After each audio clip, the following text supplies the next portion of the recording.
सबसे पहले तमाम मीडिया कर्मी सबका आपका स्वागत है और प्रार्थना है थोड़ा सा नजदीक आ जाए और आपके जो भी सवाल है मीठे हों या तीखे हों उनके सवालों का उत्तर देने की चेष्टा करेंगे। हम लोग भी थोड़ा सा अभी बच्चे हैं तो आपके सवाल पर प्रारंभ किए जाए।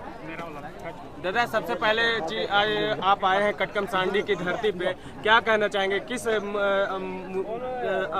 पे आए हैं यहाँ पे? देखिए आज का हम लोग का जो कार्यक्रम का उद्देश्य है विधानसभा के चुनाव को मद्देनजर रखते हुए तमाम जो हमारे विधानसभा होंगे तमाम प्रखंड स्तर पर इस प्रकार के कार्यक्रम होंगे और इस प्रकार के कार्यक्रम को आयोजन करके हम लोग जनता को सीधा संदेश देंगे कि झारखंड उद्देश्य जो झारखंड राज्य अलग किया गया है क्या उस उद्देश्य की पूर्ति हो पाई है। अगर उस उद्देश्य की पूर्ति हो गई है तो आप बता दीजिए, हम लोग घर वापस चले जाएंगे। लेकिन उस उद्देश्य की अगर पूर्ति नहीं हो पाई है तो हम लोग राजनीति के मैदान में आएंगे, चुनाव लड़ेंगे, विधानसभा के भीतर जाएंगे और उस उद्देश्य की पूर्ति के लिए अपनी आवाज को मुखर होकर प्रखर होकर बुलंद करेंगे। पर जो मारपीट हुई वो कहाँ तक आपके? बिल्कुल, इसके लिए कहीं ना कहीं हम दोषी है, राज्य सरकार दोषी है। इस कृत्य के लिए राज्य सरकार की हम लोग निंदा करते हैं, भर्त्सना करते हैं।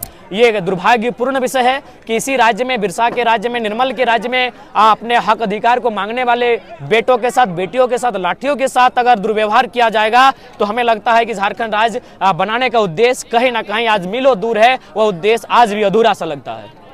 सर, चुनाव से पहले असम के मुख्यमंत्री कह चुके हैं कि हम 51 सीट जो है जीत चुके हैं, इस पर आप क्या कहेंगे? देखिए हमें लगता है कि सबसे पहली बात, जब तक परिणाम ना आ जाए किसी को अहंकार में नहीं जाना चाहिए। ठीक है, मानते हैं भारतीय जनता पार्टी आज विश्व की सबसे बड़ी पार्टी है, लेकिन वर्तमान तीसरे चुनाव ने आपको, जनता ने जो संदेश दिया है उसको स्वीकार कीजिए। पहले आप सिंगल हैंडेड कहते थे मोदी सरकार, इस बार आपको कहना पड़ रहा है एनडीए की सरकार।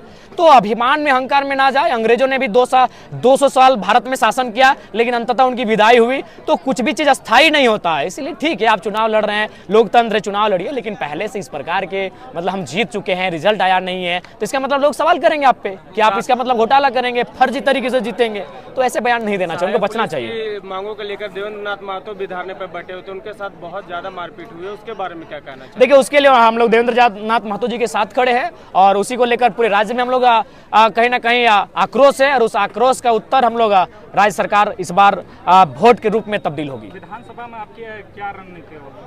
देखिए विधानसभा की रणनीति यही होगी कि हम लोग किस प्रकार से बूथ स्तर तक जाएं, बूथ स्तर पे प्रत्येक व्यक्ति को, प्रत्येक मतदाता को अपना संदेश दें कि हम लोग का राजनीति में आने का उद्देश्य क्या है, हम लोग किन मुद्दों के तहत राजनीति में आ रहे हैं और उनको इन चीजों से अवगत कराना हमारा प्रथम उद्देश्य है। जयरामगढ़ चतरा जिला हजारीबाग से सटा हुआ है, उसमें आपकी पार्टी का विस्तार पूरी तरह से देखा नहीं जा रहा है। नहीं, जी आपने सही कहा, इसीलिए आज हमारी एक चयन समिति की टीम वहां गई हुई है। इधर हमारा कार्यक्रम चल रहा है और वहां हमारी चयन समिति चतरा में कमेटी का विस्तार कर रही है। तो ठीक है, ये सत्य है, जो सत्य है उसे स्वीकार है, लेकिन धीरे धीरे हर एक जगह हमारा कमेटी का विस्तार मजबूती के साथ होगा।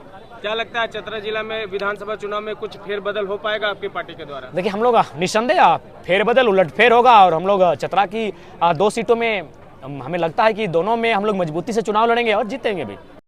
N4 news Bharat.